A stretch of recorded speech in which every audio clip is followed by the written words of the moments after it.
Assalamualaikum warahmatullahi wabarakatuh. Perkenalkan, nama saya Ahmad Daniel, NIM 1910 85 2037. Di video ini saya akan mempresentasikan hasil seminar saya yang berjudul Perubahan Kebijakan Pemerintah Negara Vietnam terhadap Komunitas LGBT. Yang pertama, bab 1, pendahuluan. Latar belakang. Vietnam tidak mengakui keberadaan LGBT secara sosial, dikarenakan memiliki kepercayaan dan kebudayaan yang kuat dan ajaran Konghucu yang melarang hubungan sesama jenis. 63,6% masyarakat Vietnam mengindikasikan bahwa gay dan lesbian tidak benar secara moral. Pada tahun 2000, Strategi Nasional Pencegahan dan Penanggulangan HIV/AIDS Vietnam mengeluarkan dokumen yang secara langsung mengaitkan homoseksual dengan HIV/AIDS.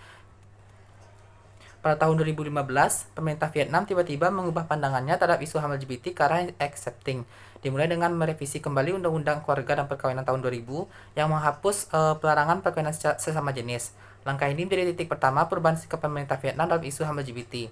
Pada tanggal 1 Januari 2017, pemerintah Vietnam melegalkan penggantian jenis kelamin secara dokumen dengan syarat telah melakukan operasi kelamin. Dan pada tanggal 3 Agustus tahun 2022, Kementerian Kesehatan Vietnam mempublikasikan sebuah dokumen yang berisikan pernyataan homoseksualitas tidak bisa disembuhkan, tidak perlu penyembuhan dan tidak dapat diubah. Langkah-langkah yang diambil oleh pemerintah Vietnam ini tentu menjadi pertanyaan mengapa Vietnam tiba-tiba merubah pandangannya ke arah accepting terhadap komunitas LGBT. Selanjutnya, rumusan masalah. Perubahan sikap dari negara Vietnam tersebut tentu menjadi pertanyaan karena yang dahulunya tidak terlalu menerima dan memperhatikan HAM LGBT, lalu merubah pandangannya berupa kebijakan dan pernyataan yang memperhatikan HAM LGBT. Selanjutnya, pertanyaan penelitian. Berdasarkan rumusan masalah, pertanyaan penelitian yang diteliti yaitu bagaimana perubahan kebijakan yang terjadi di negara Vietnam mengenai isu HAM LGBT ke arah yang cenderung accepting. Tujuan penelitian mendeskripsikan bagaimana berubahnya arah kebijakan di negara Vietnam mengenai isu HAM LGBT ke arah yang cenderung accepting. Manfaat penelitian. Secara akademis, penelitian ini menambah pemahaman tentang isu minor global terkait kemanusiaan dan kesetaraan gender dalam kajian hubungan internasional. Secara teoretik, penelitian menambah dan melengkapi teori yang digunakan sehingga lebih dalam dan terarah. Secara praktis, penelitian ini diharapkan mampu memberikan sumbangsi pemikiran mengenai pengaruh isu HAM, terkhususnya HAM LGBT, terhadap perubahan kebijakan dalam negeri suatu negara bagi pemerintah, NGO, dan para pemerhati HAM. Tinjauan pustaka. Karya yang pertama, karya dari Nguyen Van dengan judul Legal Silence and the Concept of Law Regarding Gay People in Vietnam. Hasil penelitiannya yaitu, secara hukum, komunitas LGBT masih mendapatkan bias. Hukum Vietnam masih dipengaruhi norma-norma sosial setempat, dan keberadaan komunitas LGBT tergantung kepentingan pemerintah. Karya yang kedua, dari Pham Quynh Phuong dengan judul From Social Evil to Human Being, Vietnam LGBT Movement and the Politics of Recognition. Hasilnya yaitu organisasi non-pemerintah ini adalah bagian dari gerakan dalam negeri untuk merubah pandangan masyarakat Vietnam yang awalnya melabeli LGBT sebagai social evils ke arah human being. Selanjutnya dari Quan Tong Pham dan kawan-kawan dengan judul Changing Social Attitude Toward LGBT Vietnam. Hasilnya, kesetaraan LGBT setelah berdirinya organisasi masyarakat sipil pada akhir tahun 2000-an yaitu berfokus pada media. Adanya perubahan sikap sosial terhadap komunitas LGBT di Vietnam selama dekade terakhir. Selanjutnya dari Nguyen dan Chow dengan judul The Development of the LGBT Community in Southeast Asia. Hasil penelitiannya yaitu negara Asia Timur mayoritas sudah menerima keberadaan LGBT jika dibandingkan dengan negara di kawasan Asia Tenggara.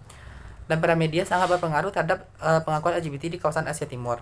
Dan terakhir dari Min Tai Tyler dengan judul Exploring the Influence of Globalization and Self-Expression in Shaping in Vietnamese LGBTQ+ Community in Urban Vietnam. Hasilnya, globalisasi memberikan ruang pada komunitas LGBTQ+ di Vietnam dan adanya proses asimilasi budaya terutama soal fashion dan ekspresi diri. Kerangka konseptual. Kajian intermestik. Untuk tulisan ini menggunakan kerangka alternatif yaitu teori perubahan kebijakan model intermestik yang dimodifikasi oleh Diah Estu Kurniawati diawali pada subsistem internasional. Dimulai dari munculnya koalisi advokasi yaitu kelompok dengan kepentingan ideologi dan sumber daya tertentu dan bertindak sebagai aktor yang mendorong pembuatan dan perubahan kebijakan.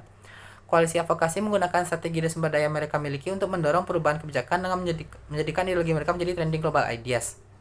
Dengan menggunakan strategi ini, koalisi advokasi di subsistem internasional akan menghasilkan gagasan global yang nantinya berkembang menjadi trending global ideas. Yang kedua, teori advokasi coalition framework. Salah satu asumsi dasar dari ACF ini adalah keyakinan atau belief terbagi dalam 3 tingkatan. Yang pertama, deep core belief, keyakinan mendalam tentang hakikat manusia dan nilai dasar. Yang kedua, policy core belief, pandangan tentang kebijakan ideal dan strategi pencapaiannya.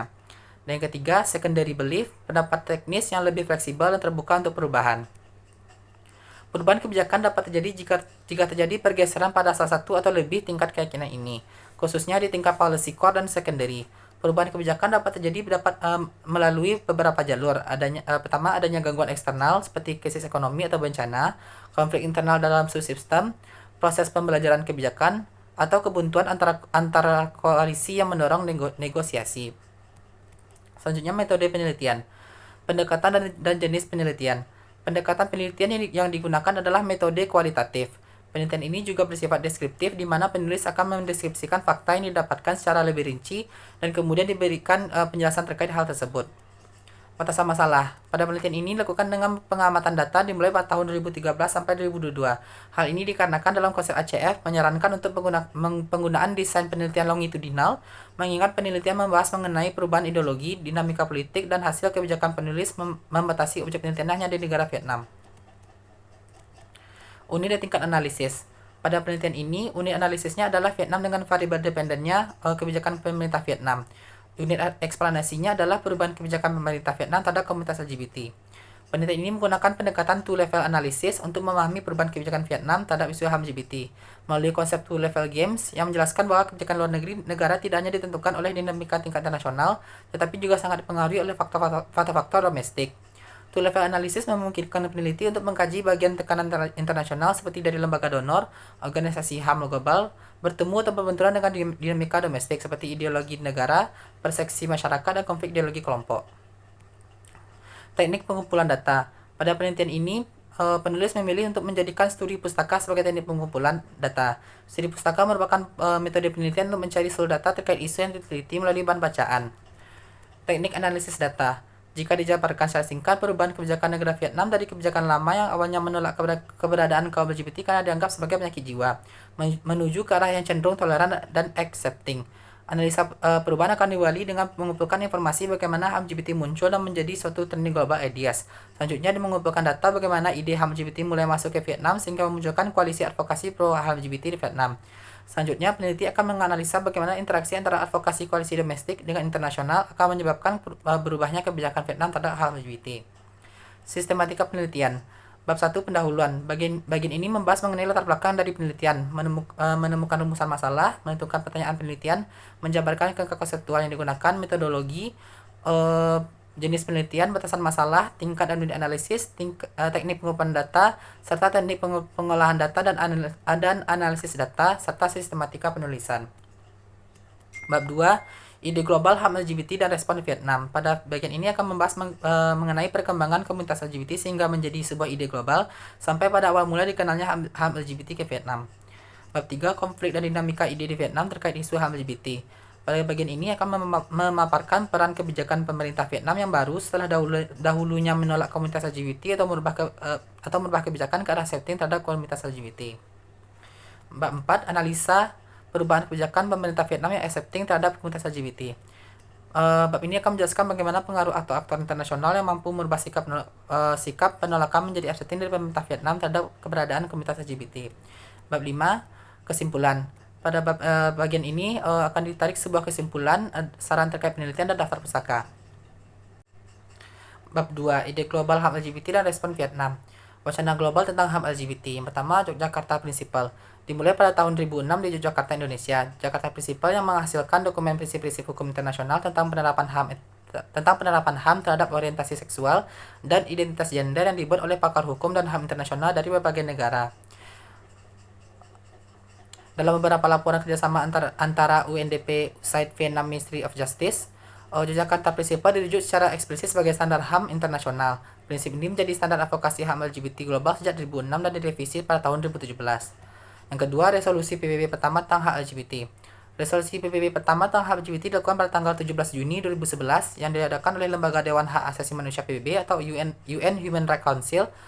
Pembahasannya adalah mengutuk kekerasan dan diskriminasi terhadap individu berdasarkan orientasi seksual dan identitas gender akan disahkan oleh 23 negara.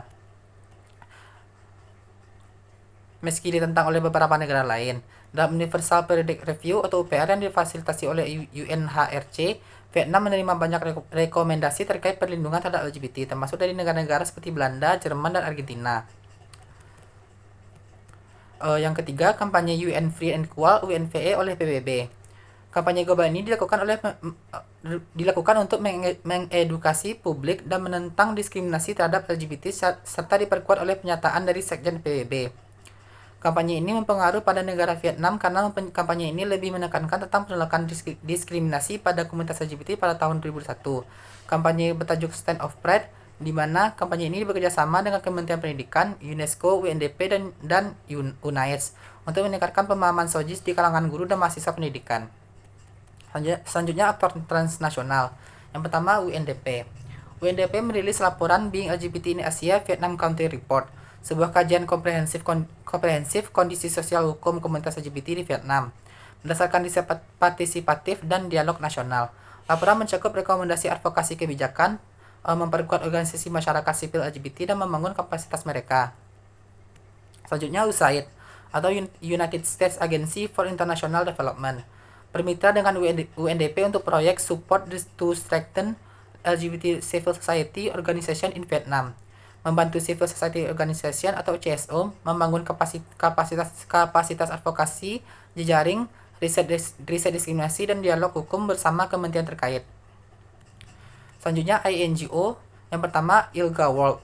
ILGA World atau International Lesbian, Gay, Bisexual, Trans, and Intersex Association merupakan salah satu organisasi advokasi internasional tertua dan paling berpengaruh yang fokus pada perjuangan hak-hak asasi manusia bagi komunitas lesbian, gay, bisexual, transgender, dan intersex. Selanjutnya, Outright International. Outright International yang awalnya dikenal sebagai International Gay and Lesbian Human Rights Commission atau IGLHRC, didirikan pada tahun 1990 oleh Julie Dorff di Francisco. Selanjutnya, Oxfam. Oxfam yang awalnya berdiri pada tahun 1942 sebagai Oxford Community for Feminine Relief merupakan salah satu konfederasi organisasi kemanusiaan global terbesar yang bergerak di bidang pengentasan kemiskinan, ketimpangan, dan ketidakadilan.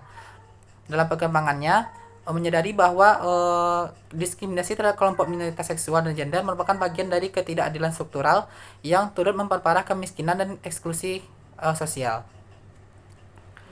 Selanjutnya, negara donor dan mitra regional UN. Negara donor adalah negara-negara yang memberikan dana bantuan atau grant, bantuan teknis, pendampingan kebijakan kepada pemerintah Vietnam, NGO, dan lembaga PBB yang bekerja di Vietnam untuk mendukung perlindungan dan pemajuan hak-hak LGBT.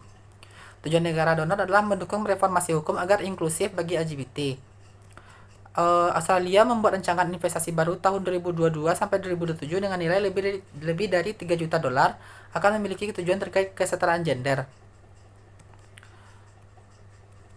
Kedutaan Besar Swedia di Hanoi mendanai Center for Studies and Applied Science in Gender, Women and Adolescent (CSAGA) sebesar 2,7 juta SEK atau sekitar 340.000 US dollar. Program yang dilaksanakan oleh UNAIDS dan United Nations Fund for Population Activities atau UNFPA, yaitu edukasi seksual dan pencegahan HIV untuk komunitas LGBT muda tahun 2023 sampai tahun 2025. Disponsori langsung oleh mitra UN tersebut dan donor tambahan oleh KOICA atau Korea International Cooperation Agency sebesar 5,5 juta USD. Selanjutnya, Episteme Community. Pertama, Institute for Studies of Society, Economy, and Environment atau IC. Merupakan organisasi non-pemerintah independen yang didirikan pada tahun 2007 di Hanoi. Sejak awal berdirinya, IC berkomitmen untuk mempromosikan hak-hak kelompok minoritas dan mendorong terciptanya masyarakat yang bebas, setara, dan toleran di Vietnam. Selanjutnya, Information Connecting and Sharing Center atau ICS Center merupakan organisasi non-pemerintah di Vietnam yang didedikasikan untuk meningkatkan kesadaran, mendukung, dan memberdayakan komunitas LGBTI. Selanjutnya, dari akademisi. Yang pertama yaitu Nguyen Van Antui dengan dekonstruksi mitos medis dan stigma sosial. Nguyen Van Antui dan timnya memberikan kontribusi besar dalam bidang kesehatan melalui publikasi berjudul Writing the Misperception of Men Having Sex with Men Regarding HIV Transmission Risk. Studi ini mengangkat pentingnya membongkar miskonsepsi umum terhadap kelompok MSM di Vietnam yang selama ini dianggap sebagai faktor utama penyebar HIV tanpa memperhitungkan konteks struktural. Selanjutnya dari Mak Ti Huai Tuong sebagai advokasi hak adopsi dan pembaruan hukum keluarga. Mak Ti Huai Tuong dari Hanoi Law University memusatkan perhatiannya pada ketimpangan hak-hak keluarga dan adopsi anak bagi komunitas LGBT. Selanjutnya Osterhoff Hong dan Quach. Osterholm dan Quach pendekatannya lebih berbasis pada komunitas dan kolaboratif bersama dua koleganya. Dalam laporan penelitian Negotiating Public and Legal Space, The Emergence of an LGBT Movement in Vietnam yang dipublikasikan oleh Institute of Development Studies, mereka mendokumentasikan bagaimana komunitas LGBT di Vietnam secara bertahap mulai merebut ruang publik dan legal melalui strategi advokasi akar rumput. Bab 3. Konflik dan dinamika ide di Vietnam terkait isu HAM LGBT.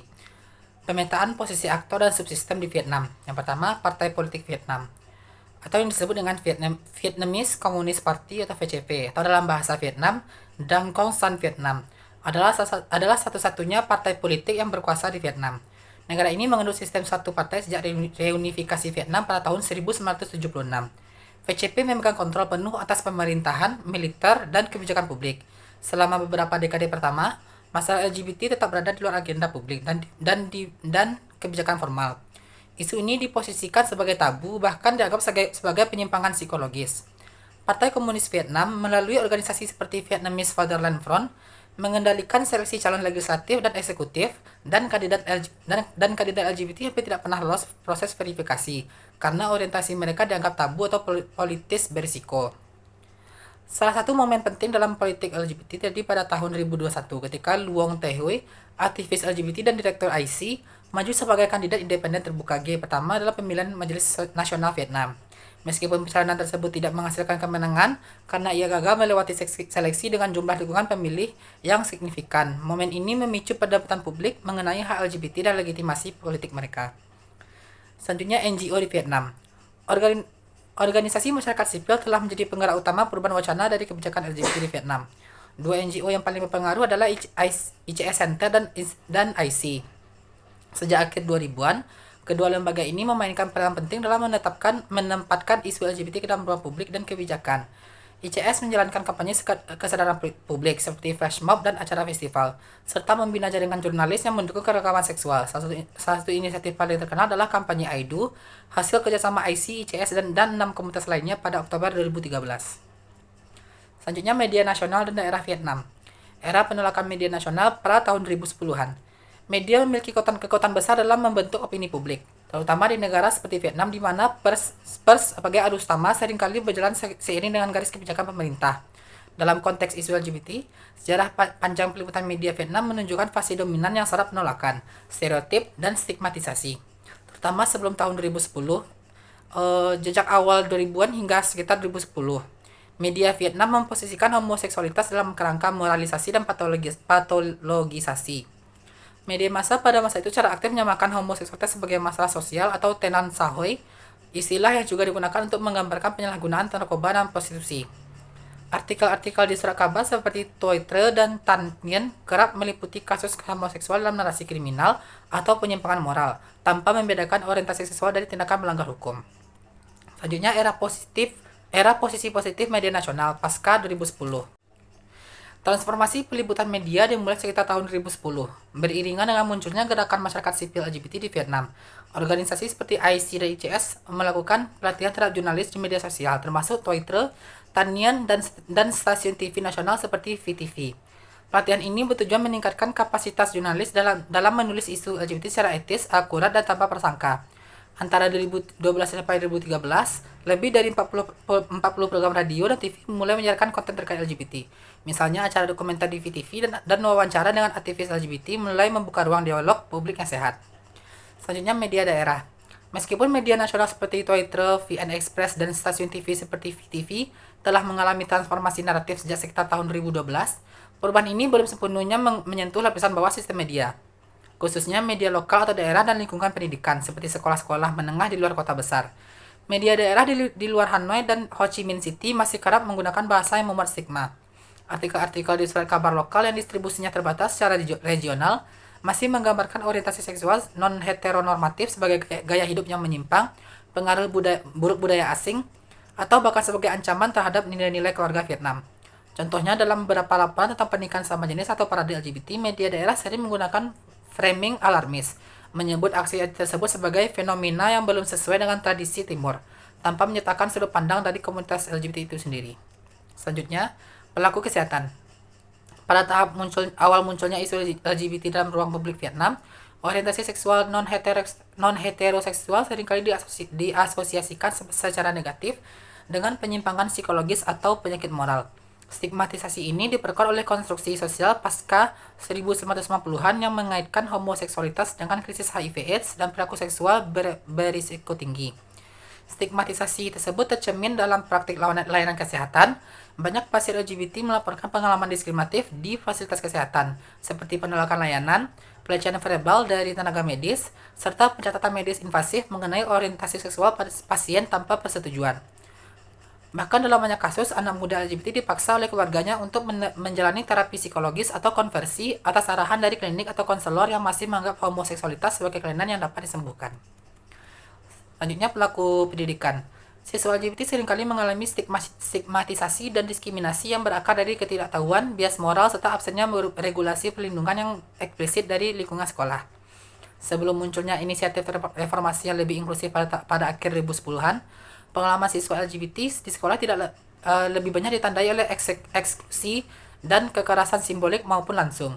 Stigmatisasi terhadap siswa LGBT bermula dari tidak adanya pengakuan resmi negara terhadap keberadaan dan hak siswa dengan orientasi seksual dan identitas gender yang berbeda. Dalam sistem pendidikan Vietnam, konsep gender dan seksualitas masih diajarkan dalam kerangka biner dan konservatif. Diskriminasi juga terjadi dalam bentuk kekerasan verbal dan fisik dari sesama siswa. Banyak siswa menjadi korban perundungan atau bullying yang tidak ditangani secara serius oleh pihak sekolah. Dalam banyak kasus, sekolah cenderung menyalahkan korban dengan alasan bahwa perilaku dan ekspresi gender mereka mengundang masalah. Selanjutnya, pemetaan belief system. Yang pertama, Deep Core Belief. Deep Core Belief dari Koalisi Pro HAM LGBT yang terdiri dari IC, ICS, dan komunitas LGBT itu sendiri. Yang pertama, hak universal dan martabat individu. Aktor seperti IC dan ICS secara aktif mendasarkan advokasi mereka pada gagasan bahwa hak LGBT merupakan bagian tak terpisahkan dari hak asasi manusia universal. Mereka menolak segala bentuk diskriminasi berbasis orientasi seksualitas dan menekankan bahwa hak kebebasan dan perlindungan hukum adalah hak untuk semua. Selanjutnya, penolakan terhadap relativisme budaya yang diskriminatif. Dengan latar belakang budaya konfusianistik dan keberagaman nilai lokal, para aktivis ini menolak argumen yang menggunakan budaya untuk membenarkan penindasan terhadap LGBT.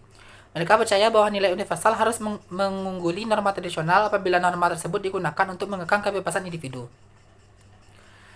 Emosi kolektif dan pemberdayaan. Melalui pendekatan berbasis layanan, solidaritas, dan emotion work, aktivis membentuk ikatan sosial yang kuat dalam komunitas LGBT. Mereka mengubah rasa sakit individu menjadi kekuatan sosial melalui pelatihan emosional dan narasi komunitas.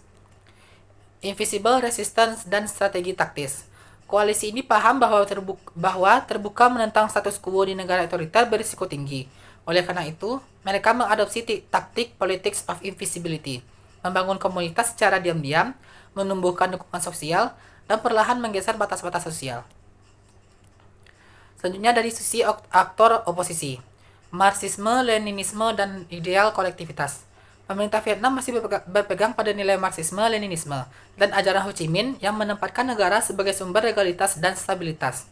Kebebasan individu dipandang sebagai sesuatu yang boleh dibatasi demi kepentingan kolektif dan ideologi partai. Konfusianisme dan filial piety. Filial piety, kehormatan keluarga, dan kesinambungan garis keturunan menjadi faktor kunci dalam struktur sosial Vietnam. Seksualitas non-heteroseksual sering dianggap ancaman terhadap reputasi keluarga dan kohesi sosial, sehingga dianggap menyimpang. Kebebasan individu sebagai dimensi kolektivitas. Dalam konteks ini, kebebasan individu bukanlah hak mutlak, melainkan diberi ruang sepanjang tidak menentang kepentingan massal, moral publik, dan atau stabilitas negara. Karena itu, meski undang-undang perlindungan hak LGBT berkembang, mereka dilihat sebagai subordinat terhadap norma bersama. Selanjutnya, dari segi policy core belief, pihak koalisi pro LGBT, pengakuan hukum identitas gender dan gender affirmation. Akar keyakinannya adalah bahwa transgender harus mendapat pengakuan hukum atas identitas mereka, termasuk melalui administrasi sipil. Advokasi ini telah menghasilkan kemajuan seperti legalisasi pengubahan status warga transgender sejak 2015, walaupun reformasi hukum masih tertunda, misalnya dalam hal Gender Affirmation Law. Strategi bertahap, dari kesehatan ke HAM. ICS dan IC memfokuskan advokasi awal pada isu kesehatan seperti anti-conversion therapy, HIV/AIDS, dan penghapusan homoseksualitas dari klasifikasi penyakit karena lebih mudah diterima daripada tuntutan pernikahan sejenis. Hal ini terlihat dalam kampanye Live with Pride yang mendorong Kementerian Kesehatan mengeluarkan larangan terhadap praktik conversion therapy. Pelibatan kolaboratif dengan negara. Alih-alih eklektik, pendekatan mereka menekankan negotiated advocacy, berunding dengan Kementerian Kesehatan dan Kehakiman melalui studi dan konsultasi, alih-alih konfrontasi langsung. Selanjutnya dari sisi koalisi oposisi. Keterbatasan formalisasi hukum pernikahan sejenis. Negara mencabut larangan menikah sejenis tahun 2014, namun masih tidak mengakui secara hukum. Pendekatan ini mencerminkan bahwa keyakinan bahwa perubahan simbolik cukup tanpa merombak norma institusional. Isu kesehatan tidak sama dengan pernikahan sipil. Pemerintah memberi ruang untuk isu transgender dan kesehatan yang bisa dibingkai sebagai kesehatan masyarakat dan kesetaraan, namun menghindari pengakuan pernikahan sejenis karena dianggap terlalu jauh secara sosial. Norma budaya sebagai filter kebijakan. Meskipun Vietnam telah menandatangani dokumen universal seperti UDHR, ICCPR, dan Yogyakarta Principle, negara menyaring pengarus utamaan HAM LGBT melalui lensa tradisi dan moral kolektif sejauh ini dan belum membuka ruang formal untuk pernikahan sejenis. Selanjutnya dari sisi secondary core belief dari pihak koalisi pro LGBT, fokus pada layanan kesehatan sebagai pintu awal sosialisasi. Organisasi seperti IC dan ICS memilih isu kesehatan misalnya HIV/AIDS, akses layanan transgender, penghapusan homoseksualitas di klasifikasi penyakit sebagai pintu masuk kebijakan dan sosial. Mereka menganggap pusat konseling untuk MSM dan transgender serta pelatihan ke profesional kesehatan dengan tujuan membangun kredibilitas dan visibilitas tanpa menarik kontroversi besar. Selanjutnya penggunaan quiet politics dan negosiasi dengan negara. Aktivis menerapkan strategi quiet politics seperti pendekatan lewat dialog internal, pelatihan terbatas, dan evidensi riset di depan pejabat pemerintah. Ini membatasi kemungkinan resistensi dari negara sekaligus tetap memasukkan isu LGBT ke dalam kebijakan kesehatan dan hukum administratif. Selanjutnya kampanye simbolik, seperti I Do. Kampanye publik ini muncul pada 2013 dan dihidupkan kembali pada tahun 2022. Dengan misi menggalang tanda tangan, mengundang selebriti atau public figure, dan menumbuhkan legitimasi sosial bagi perubahan kebijakan. Di antara hasilnya adalah penghapusan larangan upacara pernikahan sesama jenis tahun 2013 dan pengumpulan 250.000 dukungan digital dalam 3 hari tahun 2022. Pendekatan bertahap terstruktur atau step by step policy reform. Strategi taktis dijalankan melalui 3 fase. Fase pertama, mobilisasi dan visibilitas publik melalui Viet Pride dan kampanye sosial digital. Fase kedua, dialog legal dan konsultasi dengan institusi negara seperti Kementerian Kesehatan dan Kehakiman terkait penghapusan stigma dan simbol identitas. Dan fase ketiga, upaya advokasi formal untuk pernikahan sejenis dilakukan secara hati-hati dengan memanfaatkan momentum simbolik dan dukungan publik. Selanjutnya pembentukan jaringan multi-stakeholder. Dengan bantuan donor internasional dan LSM global, mereka menyatukan jaringan LSM, akademisi, dokter, dan aktivis dengan tujuan memperkuat advokasi, mendukung evidence-based lobbying, dan memperluas cakupan melalui pendidikan kesehatan dan hukum. Selanjutnya dari pihak aktor oposisi. Pemisahan isu kesehatan dan perkawinan. Pemerintah membedakan antara isu kesehatan dengan diberi lampu hijau terbatas, misalnya pengakuan identitas gender dan isu sosial politik seperti legislasi pernikahan sejenis yang masih dianggap terlalu kontroversial. Sensor budaya dan filtrasi nilai tradisional. Kendati Vietnam bergabung dengan beberapa instrumen HAM internasional, pengaruh utama nilai LGBT melalui kebijakan tetap disaring berdasarkan norma tradisional dan moral kolektif. Hal ini terlihat dari keputusan negara untuk mencabut hukum administratif tetapi tetap menolak pengakuan hukum penuh. Media konservatif sebagai reproduktor norma heteronormatif. Media mainstream, terutama milik negara atau media resmi, sering menampilkan narasi LGBT sebagai produk pengaruh asing atau gaya hidup menyimpang. Liputan terhadap isu LGBT cenderung negatif atau mengabaikan substansi hak, misalnya dengan menekankan drama, kehidupan LGBT atau skandal, bukan memperkuat representasi yang setara. Ini memperlihatkan secondary belief bahwa publik belum siap menerima keragaman identitas gender dan orientasi seksual, dan karena itu narasi mesti dikontrol secara bertahap. Selanjutnya, tenaga kesehatan dan institusi medis, perpetuasi patologisasi LGBT. Meskipun Kementerian Kesehatan telah menyatakan homoseksualitas bukan penyakit pada tahun 2022, banyak tenaga kesehatan belum sepenuhnya mengikuti pendekatan ini. Beberapa klinik tetap menjalankan praktik pseudo-psikoterapi atau terapi konversi, terutama di wilayah konservatif. Bab 4. Analisis perubahan kebijakan pemerintah Vietnam yang accepting terhadap komunitas LGBT. Detail perjalanan koalisi advokasi pro HAM LGBT beserta dinamikanya baik secara domestik maupun internasional. IC. Dalam bidang riset, IC menerbitkan sejumlah laporan empiris mengenai diskriminasi terhadap kelompok LGBT, seperti laporan Is It Because I Am LGBT yang menunjukkan tingginya tingkat stigma dan penolakan terhadap LGBT di sekolah, tempat kerja, dan layanan publik di Vietnam. Laporan ini disusun dengan dukungan dari UNDP dan USAID dan menjadi rujukan penting dalam advokasi kebijakan. Dalam aspek advokasi hukum, IC terlibat dalam mendorong perubahan Undang-Undang Perkawinan dan Keluarga tahun 2014, termasuk bekerjasama dengan Kementerian Hukum dan Majelis Nasional untuk menghapus larangan eksplisit terhadap pernikahan sesama jenis.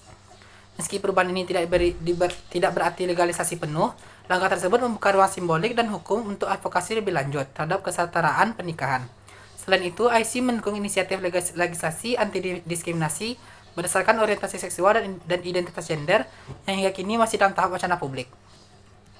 Di ranah kampanye, IC bersama IC Center memperkasai kampanye nasional AIDU yang diluncurkan pada tahun 2013. Kampanye ini berhasil menarik lebih dari 47.000 tanda tangan. Sebagian besar disampaikan kepada Majelis Nasional sebagai bentuk dukungan terhadap pengakuan hak pernikahan sesama jenis. Kampanye ini juga mendapat sorotan luas dari media nasional dan internasional. Pada tahun 2022, kampanye AIDU diluncurkan kembali dan mengklaim telah mengumpulkan lebih dari 250.000 tanda tangan dalam waktu 72 jam.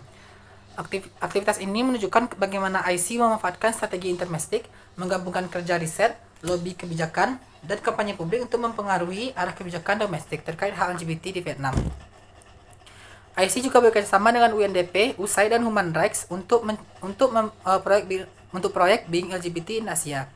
IC disponsori oleh Swedish International Development Cooperation Agency dan RFSU. Swedia mendukung program IC sejak tahun 2011. Proyek ini termasuk Protection of LGBT Right Through Development of LGBT Organization in Vietnam, sebuah hibah PDC seharga 1,7 juta SEK antara IC dan RFSU. Sejak 2007, IC telah memainkan peran sentral dalam advokasi LGBT di Vietnam, terutama melalui kolaborasi strategis dengan beberapa aktor internasional. Pada tahun 2015, IC bersama UN Vietnam dan USAID mengadakan konsultasi nasional di Hanoi. Vietnam menyambut Hari Internasional Melawan Homofobia dan Transfobia atau IDAHOT, bertujuan memperkuat perlindungan hukum dan sosial terhadap komunitas LGBTI di lingkungan keluarga, sekolah, dan fasilitas kesehatan. Inisiatif ini mencakup perumusan policy brief, dialog dengan pembuat kebijakan, dan pemutaran film dokumenter terkait transgender, sebagai langkah awal yang signifikan dalam membangun kerangka budaya inklusif dan pengaruh utamaan hak LGBT sebagai bagian dari hak asasi manusia. Selanjutnya, ICS Center. Adapun program dan peran strategi ICS Center adalah Trong Hoc Cao Phong atau School Rainbow, yaitu sebuah proyek inklusif di sekolah yang memberikan pelatihan kepada guru dan siswa tentang isu HAM LGBT dan inklusi gender. Telah diimplementasikan di lebih dari 30 sekolah dan menjangkau ribuan peserta didik. Festival dan kampanye publik untuk mengorganisir Vietnam Pride dan kampanye Come Out, Speak Out, Live Out. Kampanye media sosial dan media edukatif dan video edukatif untuk mengurangi stigma masyarakat. Pusat konseling dan advokasi, menyediakan bantuan hukum dan psikologis bagi korban kekerasan berbasis gender dan orientasi seksual. ICS didanai oleh Swedish International Development Cooperation Agency atau SIDA dan RFSU, di mana SIDA dan RFSU melakukan peluncuran peluncuran situs Parents, Families, and Friends of Lesbian and Gays atau PFLAG, dan penguatan kapasitas organisasi ICS. Selain itu, Kedutaan Kanada di Hanoi juga memberi dana melalui Canada Fund for Local Initiative atau CFLI sekitar tahun 2014 sampai 2015. Dengan total 94.252 CAD untuk 3 organisasi, termasuk ICS di kota Ho Chi Minh yang menerima 30.607 CAD, khusus untuk penguatan hak LGBT. Di sisi lain, pemerintah Vietnam sebagai institusi negara merupakan aktor dominan dalam koalisi yang mempertahankan status quo kebijakan. Koalisi ini didasarkan pada belief sistem yang menempatkan keluarga heteronormatif sebagai struktur sosial ideal, serta menganggap ekspresi identitas LGBT sebagai penyimpangan terhadap moralitas publik dan nilai-nilai tradisional. Pemerintah secara aktif menolak legalisasi pernikahan sesama jenis dan enggan memasukkan topik LGBT dalam pendidikan publik. Meskipun telah ada langkah-langkah teknokratik seperti pengakuan transgender dalam hukum sipil dan pelarangan terapi konversi oleh Kementerian Kesehatan. Dengan demikian, dalam model ACF, pemerintah Vietnam tidak bersifat netral, tetapi merupakan bagian dari koalisi advokasi konservatif yang secara ideologis bertentangan dengan koalisi pro-LGBT. Kontestasi antara keduanya tidak selalu muncul dalam bentuk demonstrasi atau krisis, namun terwujud dalam negosiasi kebijakan dan dominasi diskursus dalam ruang publik serta struktur hukum yang tetap mengafirmasi nilai-nilai mayoritas. Respon Vietnam dan perubahan kebijakan. Yang pertama, dalam hal same-sex marriage. Negara Vietnam memiliki undang-undang sendiri terhadap same-sex marriage. Kebijakan Vietnam awalnya melarang pernikahan tersebut yang tertuang pada klausul 5 pasal 10 Undang-Undang Perkawinan dan Keluarga tahun 2000 menetapkan kasus-kasus di mana pernikahan terlarang termasuk pernikahan sesama jenis. Pernikahan sesama jenis sebagaimana ditentukan oleh hukum Vietnam sebelumnya juga dianggap sebagai pelanggaran hukum dan dikenai sanksi administratif. Poin 3 ayat 1 pasal 8 Keputusan nomor 87 tahun 2001 NDCP menetapkan denda antara 100.000 VND dan 500.000 untuk tindakan ini. Namun, undang-undang ini dinilai bertentangan dengan Konstitusi Vietnam 1992 yang menyatakan bahwa semua warga negara setara di depan hukum. Ini juga ditegaskan kembali dalam Konstitusi 2013. Sekali lagi, hak asasi manusia yang diatur dalam bab 2 Konstitusi telah menegaskan hak asasi manusia adalah alami, negara harus mengakui, menghormati, dan berkomitmen untuk memastikan dan melindunginya melalui konvensi internasional di mana Vietnam telah berpartisipasi. Sarinci, pasal 14 menetapkan di Republik Sosialis Vietnam, hak asasi manusia dan hak sipil di bidang politik, sipil, ekonomi, budaya, dan sosial diakui, dihormati, dilindungi, dan dijamin sesuai dengan konstitusi dan hukum. Disahkannya undang-undang ini menimbulkan respon di masyarakat, seperti pada organisasi sipil dan gerakan aktivis contohnya, IC dan CSAGA. Organisasi sipil ini mulai bergerak untuk menyebarkan dukungan dan simpatisan untuk memperjuangkan legalitas same-sex marriage. CSAGA dan kelompok aktivis perempuan lainnya mulai mencari dukungan dari proyek kedutaan tentang hak LGBT seperti yang dilakukan pada kedutaan Swedia. Kerjasama ini menghasilkan berbagai penelitian dan kegiatan, termasuk diterbitkannya 2 buku yang berjudul Left-Handed dan Real Life True Happiness. Setelah dilanjutkan dengan proyek Strengthening Legal Training in Vietnam dengan tujuan untuk pembangunan dan pelatihan dalam penghormatan terhadap HAM dan pemberantasan kemiskinan. Proyek ini dijalankan oleh pihak universitas dari kedua negara, yaitu di Vietnam ada di Universitas Hukum Hanoi dan Universitas Hukum Ho Chi Minh City, sedangkan di Swedia dilakukan oleh Fakultas Hukum di Universitas Lund. Proyek ini menawarkan kursus, pertukaran pelajar, dan dukungan perpustakaan, didanai oleh Badan Kerjasama Pembangunan Internasional Swedia. Proyek seperti ini tentu menarik perhatian pemerintah karena memberikan keuntungan bagi negara melalui pendanaan dan pelatihan sekaligus membuka pandangan baru yang positif terhadap same-sex marriage. Perayaan Viet Pride pertama di tahun 2012 sebagai bentuk kampanye mengenai HAM LGBT. Hal ini mendapatkan respon langsung dari Kementerian Kehakiman Ha Hung Chuang dan UNDP yang bersama-sama menyelenggarakan lokakarya bertajuk On Comparative Experience in Protection of LGBT Rights in the Family and Marriage Relations, dengan tujuan untuk melindungi hak-hak LGBT dalam pernikahan dan hubungan keluarga serta mengidentifikasi perubahan yang diperlukan dalam hukum perkawinan dan keluarga Vietnam agar mencerminkan hak asasi manusia dan hak warga negara. Ketua lokakarya ini adalah Duong Dang Huy yang juga menjabat sebagai Kepala Bagian Hukum Ekonomi Sipil Kementerian Kehakiman. Ia menjelaskan bahwa hukum perkawinan dan keluarga perlu dilakukan beberapa perubahan yang mendasar untuk mencerminkan prinsip menghormati dan melindungi hak asasi manusia dan hak warga negara yang telah menjadi komitmen negara Vietnam. Sebagai langkah awal menuju legalitasnya same-sex marriage adalah dikeluarkannya Keputusan 110/2013 NDCP pada tanggal 24 September 2013 yang menghapus larangan dan denda bagi same-sex marriage, namun pernikahan ini belum diakui legalitasnya oleh negara. Hal ini menimbulkan persoalan baru di mana pasangan homoseksual tidak mempunyai regulasi hukum yang mengatur tentang permasalahan pernikahan, seperti dokumen pernikahan dan keluarga, hak waris, dan sebagainya.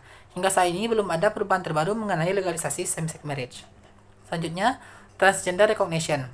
Di Vietnam, isu perubahan jenis kelamin difokuskan pada Undang Sipil Bộ Luật dan Su atau BLDS dan beberapa dokumen panduan. Sebelumnya, Pasal 36 Undang-Undang Sipil tahun 2005 menyatakan bahwa individu memiliki hak atas gendernya untuk ditentukan ulang dengan syarat jika jenis kelamin tersebut cacat sejak lahir atau tidak ditentukan dengan benar. Sesuai dengan Pasal 36, Pasal 27, Undang-Undang Sipil 2005 menyatakan bahwa hanya orang-orang yang ditentukan ulang tersebut yang dapat mengubah nama depan dan nama belakang mereka yang tertera pada poin E pasal 36 Kitab Undang-Undang Sipil 2005. Kemudian dikonkretkan dalam Peraturan Pemerintah Nomor 88 Tahun 2008 NDCP yang merinci pergantian jenis kelamin di mana sangat dilarang untuk melakukan pergantian pada jenis kelamin tanpa izin dari Kementerian Kesehatan atau Dinas Kesehatan Provinsi atau Kota. Berdasarkan perspektif ilmiah, larangan transgender seperti di atas tidak sesuai dengan standar hukum yang berlaku pada hak asasi manusia internasional dan tren umum di dunia. Selain itu, karena hambatan dalam negeri tersebut membuat beberapa masyarakat yang ingin menjalani operasi perubahan kelamin rela pergi ke luar negeri walaupun biaya operasi lebih mahal jika dibandingkan di negara Vietnam. Serta ada juga yang menempuh perubahan jenis kelamin pada praktik operasi ilegal yang memiliki risiko yang berbahaya secara kesehatan jika terbukti tidak memenuhi persyaratan yang ditentukan dalam pasal 12 Peraturan 88 2008 NDCP. Mereka tidak akan diakui secara hukum. Fakta bahwa dokumen identitas tidak cocok dengan kondisi tubuh baru tidak hanya menyulitkan seorang transgender, tetapi juga menyulitkan lembaga negara untuk menangani kasus-kasus yang terkait dengan administrasi dan hak sipil mereka, termasuk memperlakukan mereka dalam keadaan khusus, seperti jika mereka terkena sanksi pidana. Pihak yang berwenang kesulitan menentukan kamar sel bagi mereka karena perbedaan bentuk fisik baru jika dibandingkan dengan identitas mereka secara hukum. Membahas kesulitan seorang transgender dilakukanlah sebuah survei oleh IC pada Agustus 2014 dengan 219 orang transgender menunjukkan bahwa 80,3% transgender tidak puas dengan nama lahir mereka. 69,3% dari mereka kesulitan menggunakan nama itu. 86,3% dari mereka ingin mengubah nama mereka di kertas, dan 86,6% orang transgender berpikir bahwa mereka perlu diubah tanpa harus menjalani operasi perubahan jenis kelamin. 78,1% orang transgender ingin menjalani operasi transgender. 11,1% dari mereka telah menjalani setidaknya satu operasi merubah bagian tubuh.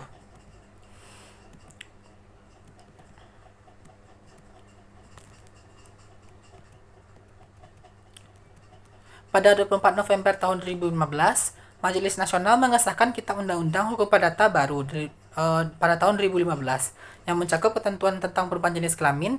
Secara khusus, pasal 37 Kitab Undang-Undang Hukum Perdata tahun 2015 mengatur transseksual dilakukan sesuai dengan hukum yang berlaku. Individu yang telah mengubah jenis kelamin memiliki hak dan kewajiban untuk mendaftar perubahan status sipil sesuai dengan Undang-Undang Status Sipil. Memiliki hak pribadi yang sesuai dengan gender yang telah diubah sesuai dengan kode etik dan undang-undang relevan lainnya.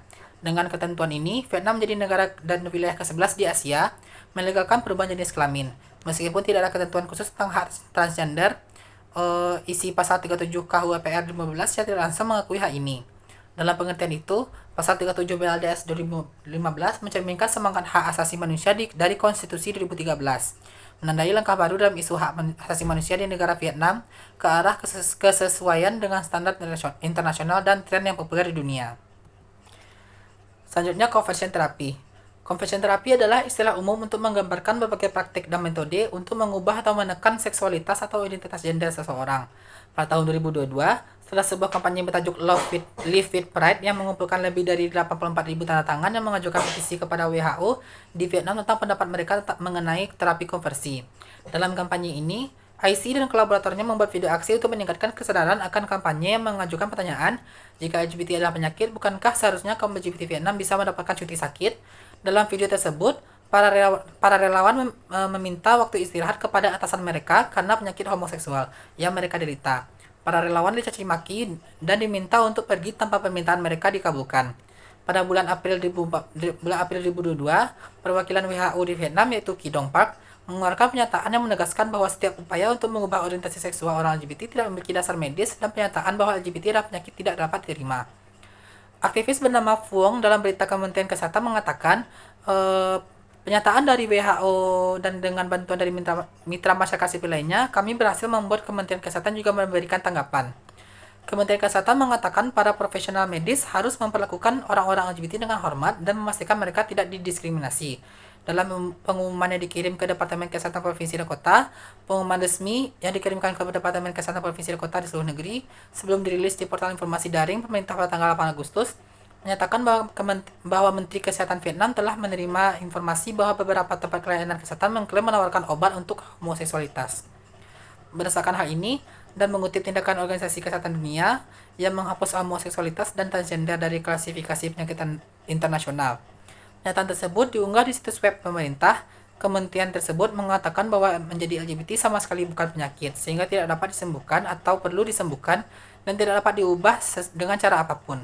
Kementerian Kesehatan mengatakan bahwa petugas medis tidak boleh mencampuri atau memaksakan perawatan pada pasien LGBT. Jika ada dukungan yang dibutuhkan, harus dalam bentuk bantuan psikologis dan hanya dilakukan oleh mereka yang memiliki pengetahuan tentang identitas seksual.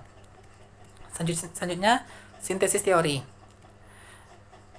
Penggunaan pendekatan sintesis dari teori intermestic dan advocacy coalition framework untuk menganalisis perubahan kebijakan LGBT di Vietnam. Model intermestic menyoroti keterkaitan antara aktor domestik dan internasional dalam membentuk kebijakan jaring ide transnasional, seperti kolaborasi IC dan ICS dengan UNDP, USAID, dan donor luar negeri. ACF menjelaskan perubahan kebijakan sebagai hasil interaksi antar koalisi atau dengan polisi core belief berbeda. Di Vietnam, koalisi pro-LGBT menghadapi koalisi konservatif negara, namun pendekatan kompromi dan pembelajaran kebijakan jangka panjang atau policy oriented learning. Sintesis kedua pendekatan ini menunjukkan bahwa proses perubahan kebijakan HAM LGBT di Vietnam bergerak dalam koridor yang relatif stabil karena terdapat penyeimbang antara tekanan global dan kebutuhan stabilitas nasional. Intermestic menjelaskan asal-usul dan strategi transnasional dari gerakan pro-LGBT, sementara ACF memberi pemahaman tentang bagaimana tekanan tersebut diserap, dinegosiasikan, dan diinternalisasi dalam sistem nilai dan kebijakan domestik Vietnam. Interaksi keduanya menghasilkan proses perubahan yang tidak revolusioner, tetapi tetap substansial, terlihat dari perubahan narasi media, pernyataan resmi Kementerian Kesehatan, hingga kampanye simbolik seperti AIDU. Dalam kerangka ACF, perubahan kebijakan tidak selalu terjadi melalui krisis atau pergantian rezim, melainkan seringkali melalui proses bertahap yang disebut sebagai policy-oriented learning, yaitu perubahan dalam persepsi dan pemahaman aktor kebijakan terhadap masalah publik seiring waktu. Dalam konteks Vietnam, benturan antara koalisi pro-LGBT yang terdiri dari NGO lokal serta aktor internasional seperti UNDP dan USAID dengan pemerintah yang mempertahankan nilai-nilai konservatif telah memicu bentuk policy learning dalam sektor-sektor tertentu. Koalisi advokasi ini menyuplai data, studi ilmiah, dan narasi hak asasi manusia yang perlahan mempengaruhi cara sebagian aktor negara. Bab 5. Kesimpulan. Penelitian ini bertujuan untuk memahami bagaimana perubahan kebijakan hak asasi manusia HAM LGBT terjadi di Vietnam dalam rentang waktu 2013 hingga 2022. Untuk menjawab pertanyaan tersebut, penulis menggunakan pendekatan sintesis antara teori perubahan kebijakan model intermestic dan ACF. Pendekatan ini memungkinkan analisis atas dinamika kebijakan yang tidak hanya melibatkan tekanan eksternal dari aktor internasional, tetapi juga konflik dan perbedaan nilai di dalam subsistem kebijakan. Berdasarkan temuan penelitian dapat disimpulkan bahwa perubahan kebijakan HAM LGBT di Vietnam berlangsung secara gradual dan tidak melalui konflik terbuka. Rekomendasi penelitian lanjutan. Untuk penelitian selanjutnya disarankan untuk memperdalam studi melalui pendekatan lapangan seperti wawancara dengan aktor kebijakan, aktivis, dan komunitas LGBT itu sendiri untuk menangkap dinamika aktor secara lebih detail. Penelitian juga dapat diperluas fokusnya dengan membandingkan Vietnam dengan negara Asia Tenggara. Sekian dari seminar hasil saya. Jika ada kesalahan atau kekhilafan mohon dimaafkan. Assalamualaikum warahmatullahi wabarakatuh.